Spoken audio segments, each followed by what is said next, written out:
war did you serve? Vietnam, And what was your branch of service?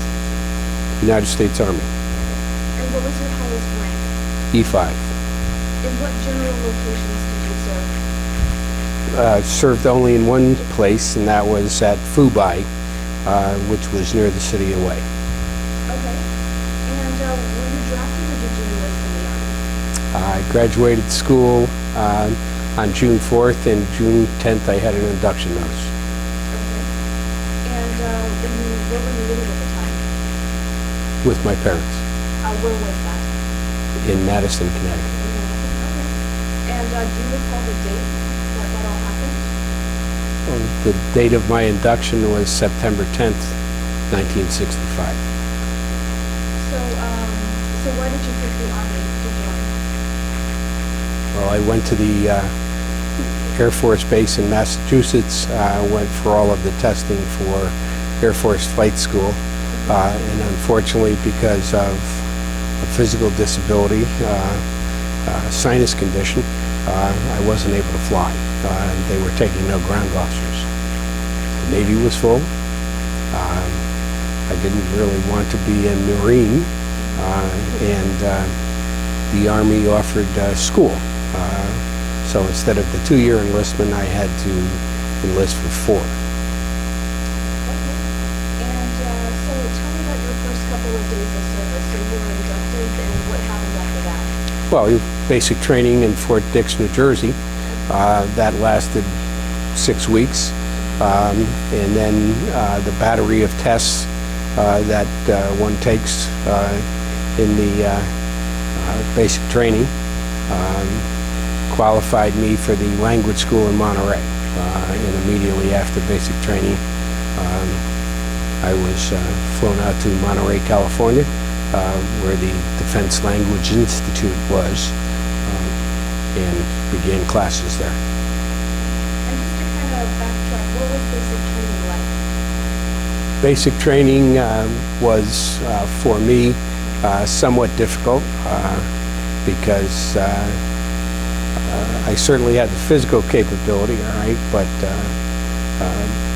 just because of the manner in which the object was to make people sick, which I did become on the edge of pneumonia, I guess.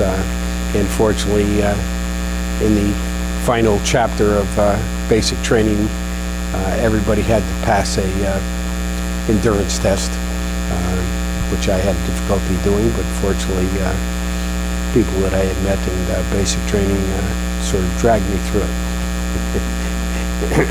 So I didn't have to repeat it. And do you remember any of your instructors during basic training? No. And so how you got through all of that difficulty and being sick through the people that you were going through training with and everything? Right. And so after boot camp, you went to California. Can you explain what you did there exactly? That was learning the Vietnamese language, 6 hours a day, 5 days a week, for 52 weeks. Wow. Solid. We were taught by native Vietnamese, men, women, of all age categories, so that there were teenagers and middle-agers. Ong Tu was, I guess, the professor emeritus there. He was a 90-year-old gentleman, had run all of the coal mines in northern Vietnam before the French conflict with the North Vietnamese at the Dien Bien Phu. Basically, he fled the country, but all of the instructors were attended the finest universities in the world, the Sorbonne, Oxford, Gutenberg, University of Michigan, and a number of them were from the Ivy League, so they were all excellent. So you learned to speak Vietnamese very fluently, I assume, after all that? Most of the military language and the governmentese, if you will. Certainly we studied North Vietnamese, which slight variances, but still it was a language that not too many of the people in Vietnam spoke. Well, there was no infrastructure. There were no roads. The basic population never left their village. Only 5% of the Vietnamese population ever went to school in those days. Things have changed, fortunately. So after doing all that training for about 30 weeks, what did you do after that? Where did you go? Vietnam. You went to Vietnam. Right. And what part exactly was that? Well, that was the city of Hue, which is northern South Vietnam. We were probably about 25 miles from the DMZ, the militarized zone. We were actually responsible for NVA activity in the DMZ and along the Ho Chi Minh Trail. And what was your first impression of Vietnam? That there was no infrastructure. That certainly amazed me. I did not realize that communication was extremely difficult because there were so many dialects and people never leaving their villages and not being educated type of thing. It was very, very difficult for them to understand me and for me to understand them. Oh, wow, okay. You think after all that training that... Well, we were learning military vocabulary and governmentese vocabulary, and hopefully they were hoping that we would be able to gain information. Okay, that would be useful to the war effort. Now, can you describe a typical day of service for you? So when you woke up and what kind of things and assignments were you doing? Well, in Vietnam, I had a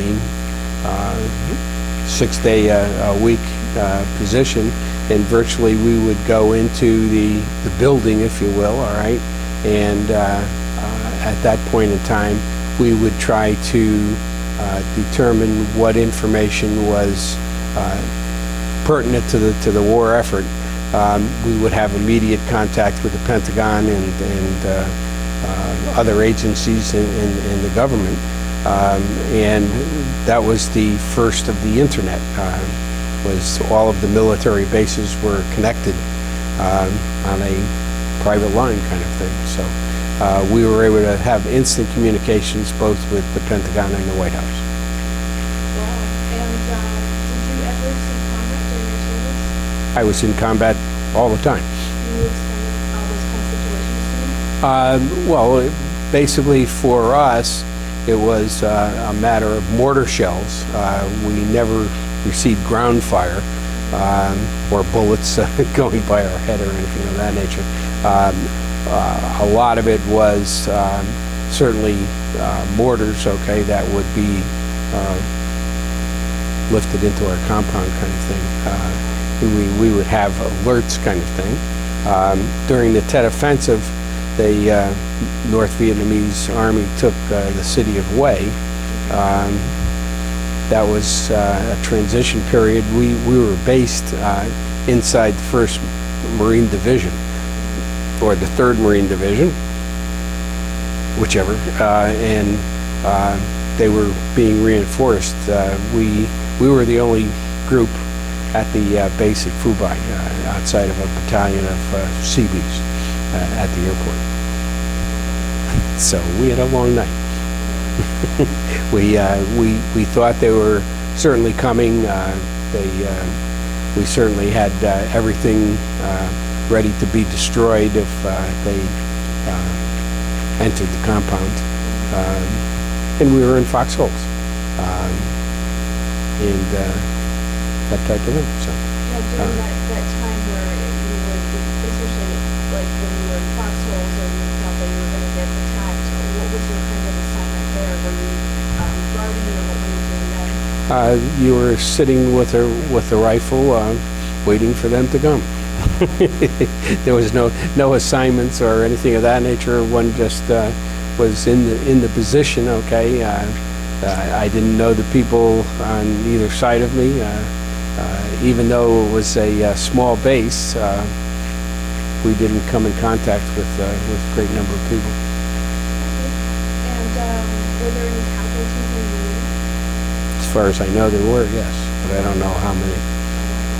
Any personal friends that you met over there that you saw? There were certainly people that I went to school with that had died, and people that I was personal friends with.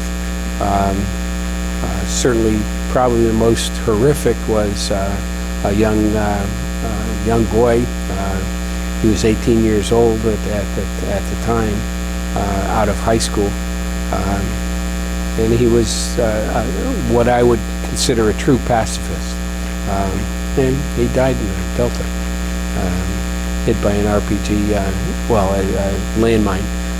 Jeep ran over it, and he was killed. And did you yourself ever experience, were you wounded, or did you ever get hurt? I was never wounded and never hurt, and returned without any physical disabilities. And were you awarded any medals or citations for your service? Yes, well, certainly a lot of campaign and unit citations for the work that we had done. I didn't receive a Medal of Honor or anything of that nature. Okay, so. And so did you ever, so you said before that you were talking about, like, you were in contact with Pentagon and you were talking about different things. Were you ever a part of any of the battle planning or anything like that? Well, certainly when I returned to NSA, I wouldn't say we were part of the battle planning, okay, but certainly the information that we had went into the battle plans, okay? But I wasn't responsible. That was way up. And so how did you stay in touch with your family while you were over there? At that point in time, the only thing was letters, and ham radio operators would link us across the country. If you were fortunate, you would have a hookup, but that was only about once a month because everybody had to have a turn. So without cell phones and without worldwide communications, okay, we had no computers. Well, I shouldn't say that. Certainly there were computers around, but we didn't have access to them. How did your family feel about you being in the service? My mother was terrified. Yeah. And what about your father?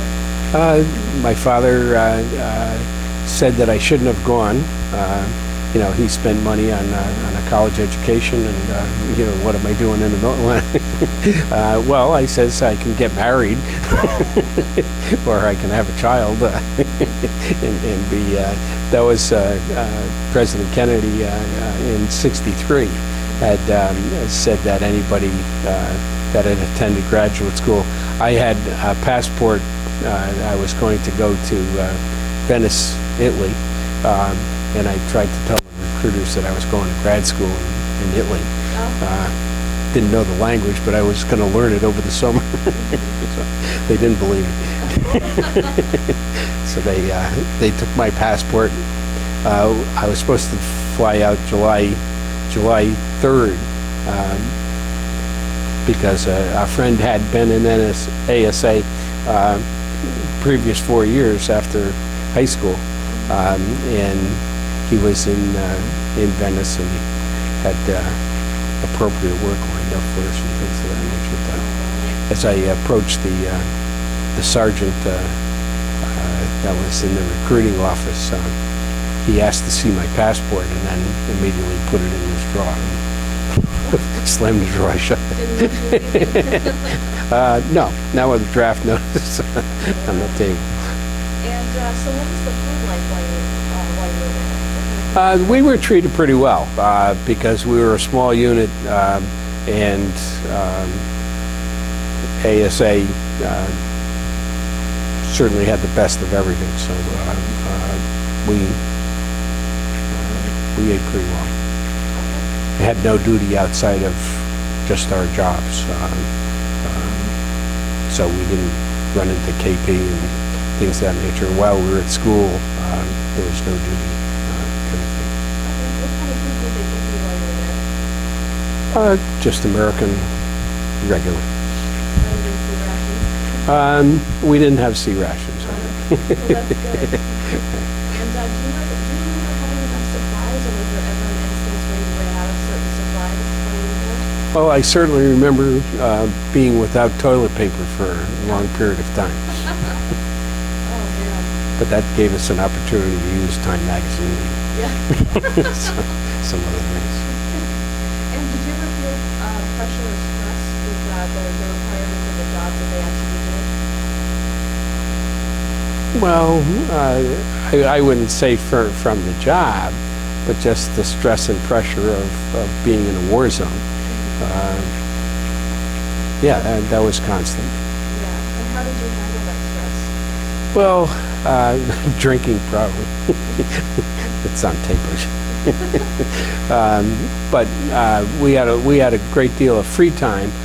What we did know is that we were doing a service for those troops that were out there under the bullets and in a lot worse situations than we were. We had air-conditioned trailers, kind of thing, that we was our housing. And in Vietnam, nothing but the high-ranking officers would have had access to that kind of thing. So we were treated much better than the two-year enlistees or whatever. And that's why a lot of them returned with stress disorders and things of that nature. Because it was horrible. The DMZ was a horrible place. Khe Sanh was a horrible place, and that type of thing. And did you ever do anything for good luck, or was there anything that you tried to do to make things a little bit lighter? If it was a stressful time, especially as you were saying during the telephone, it seemed to be you guys were under a lot of pressure. Prayed a lot. Prayed a lot. Okay. And how did people entertain you? How did you or your fellow servicemen entertain yourselves during downtime? Drinking. Drinking? Yeah, we weren't allowed off the base. In other words, we didn't have access to the city of Hue. Well, because we wore no identification of unit or rank or anything of that nature. So we were really restricted to the compound that we were in. And unless we went for glasses to Quy Nhon or Da Nang or whatever, but you had to have a military or a physical health reason to go someplace. Oh, so you never went to go for leave or R&R? But we did go to Penang, Malaysia on R&R for a week. It was off the coast of Malaysia. It was an island. And while I was in, of course, we had studied the Vietnamese culture in school, and I had become, I guess, interested in the Eastern religions. And at Penang, I had an awakening. I had the good fortune to visit a temple of the Lying Buddha. And the curator had studied in America, University of Michigan. So he was really spectacular. And what amazed me of the Temple of the Lying Buddha had stations that depicted the life of Buddha, and very, very similar to Christian stations of the cross. Almost identical, okay, in terms of what they were. So it was almost as if they were copied. And to me, Eastern religions just take a different approach. That the goodness of man, okay, is what gets you to heaven, not necessarily following the orders. And was there anything else that you did in Malaysia during your time there? Basically hit the beaches, the Indian Ocean, that kind of thing. So that was, I went to the Oriental Hotel, and I stayed there, okay, leaving the hotel that was offered to us. The Oriental was a place for writers and things of that nature, and it was pretty great experience to be involved in. And did you ever go to any of the USA shows? Yes. Which ones did you go to? Wouldn't remember very much. Bob Hope was supposed to come up, I know, to Fubai at one point in time, but the Tet Offensive sort of turned him around and different types of things. So I know that they periodically had entertainment, okay, but don't recall who might have been there. And do you recall any particularly humorous or unusual events that happened during your service? There wasn't too much humor.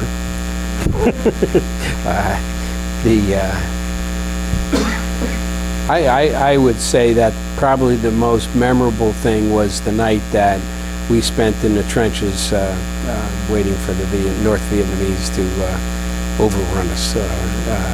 We did know that there were at least 6 times the amount of troops in the area than existed at our base. So, and the following day, we were just amazed that they didn't come down and take us, because they certainly knew what Fubai was and that we were giving support to both the DMC as well as the Ho Chi Minh Trail. So. And what did you think of your officers and fellow servicemen? That was, they were all very supportive of each other. Certainly,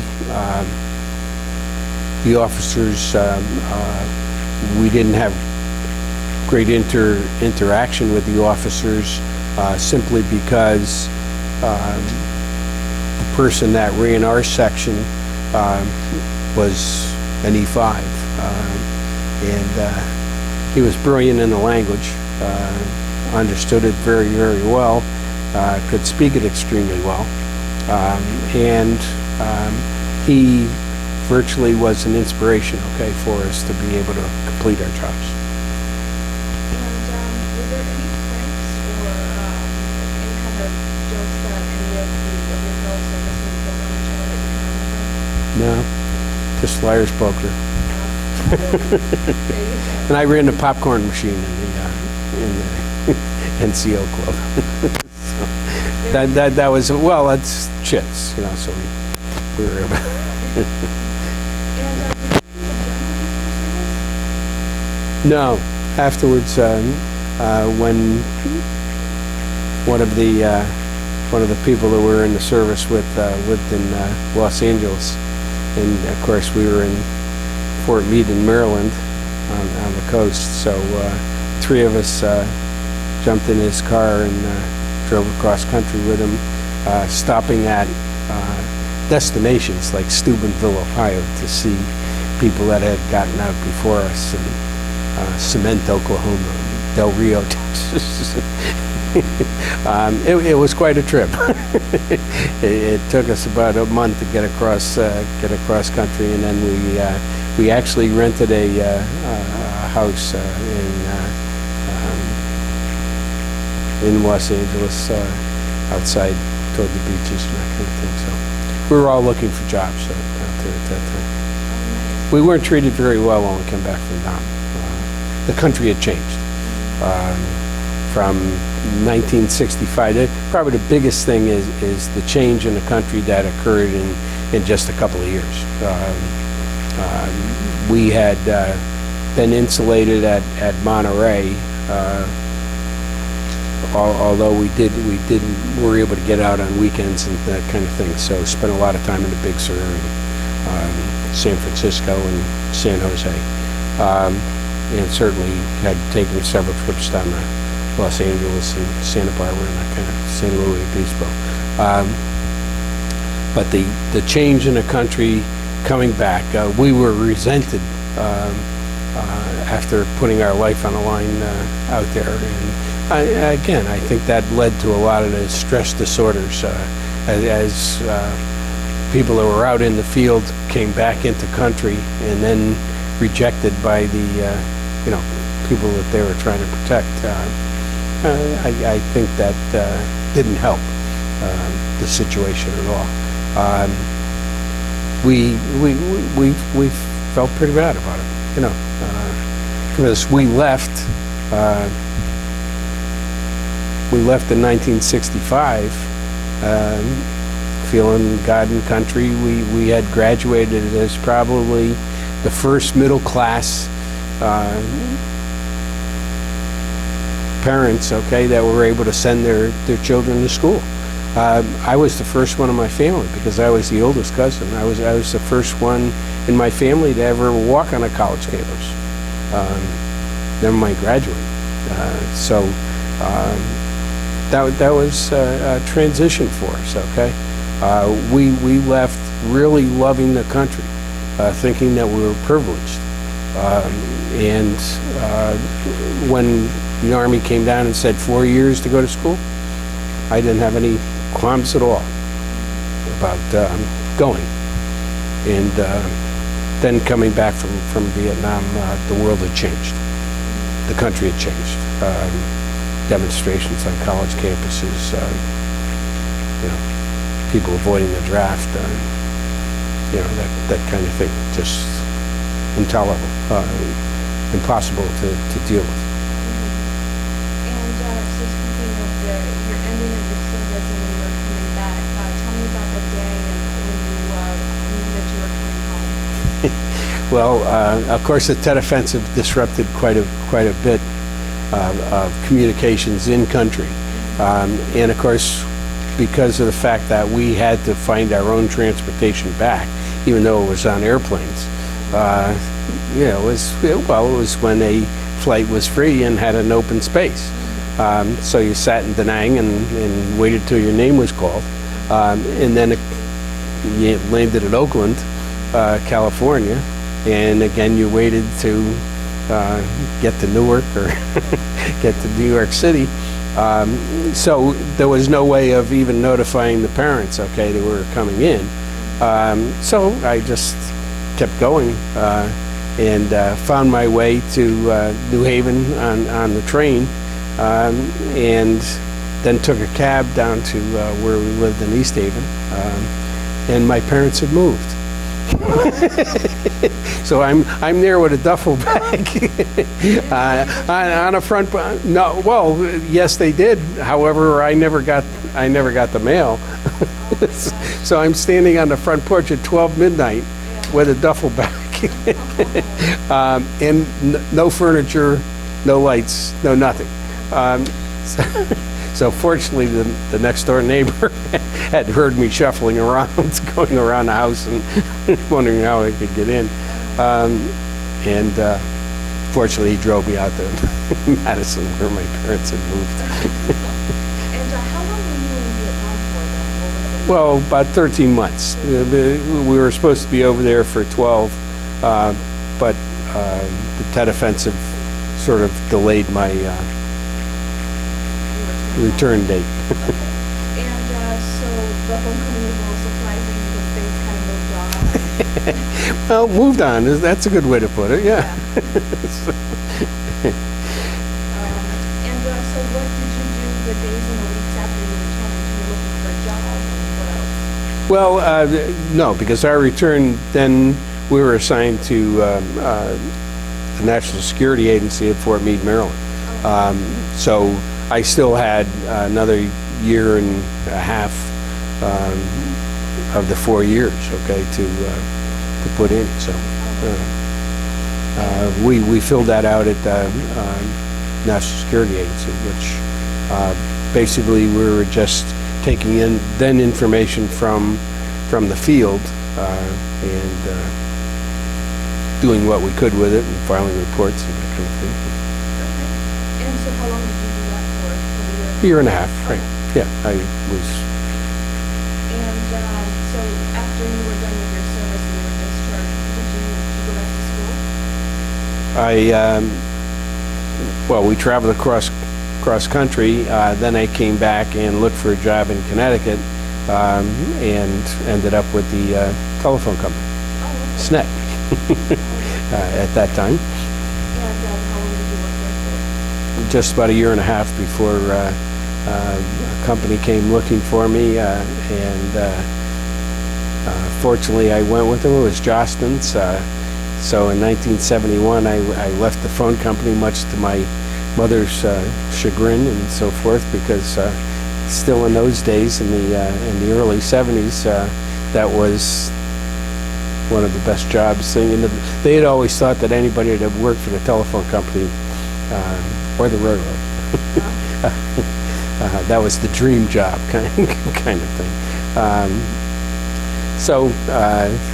And then the job with Jostens was 100% commission, so my mother was just, because I had gotten married by that time, and my wife was pregnant with our first son.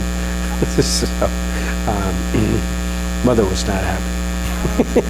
I didn't elate her. And did you make any close friends or during your service, any friendships that lasted? Yes, sure. And as travels in my job, I had contacted several of those after the service and so forth. So, Do you keep any relationships that you keep in touch with today? just one from the service. Oh, okay. Okay, but that's been a few years now. So. Yeah. And so how did your military experience influence your thinking about war or the military in general?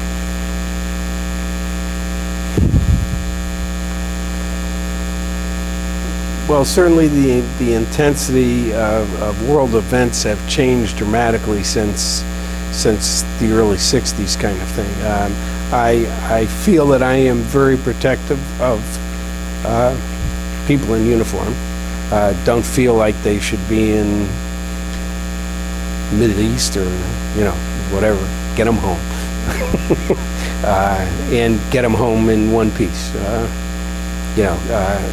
I've joined the American Legion kind of thing after they recognized Vietnam as a war. It took them quite a while to do that. I think it was probably because of membership. Because they get $27.50 for a member, so they didn't want to leave 500,000 Vietnam veterans, okay, sitting out there. But I do now try to go to the hospitals, go to the areas that people are in difficult stress and so forth. Visit the Rocky Hill facility. Okay. Well, no, the Rocky Hill VA. They have a retirement home there. Veterans. So you joined the American Legion. Are there any other veteran organizations that you joined? No, I haven't. And do you attend any, well, actually, you probably don't really attend any reunions or anything, but have you ever attended any? Well, our unit, we weren't a unit kind of thing. No, we haven't had any reunions. And we weren't connected with a major corps. And how did your service and experiences affect your life overall? Well, I would say that it certainly provided me with discipline and the ability to face every day. I think that over time I've become closer to the spiritual end of things, okay, so that I've become more relaxed as I handle the stress of just going day to day.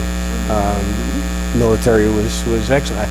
The school I thought was fantastic, the best I had ever attended, and the location wasn't too bad either. And is there anything you'd like to add that has not been covered in this interview? No, I think that's pretty fair. Okay. And we'd like to thank you for your service, but also for taking the time to be interviewed today. Thank you very much.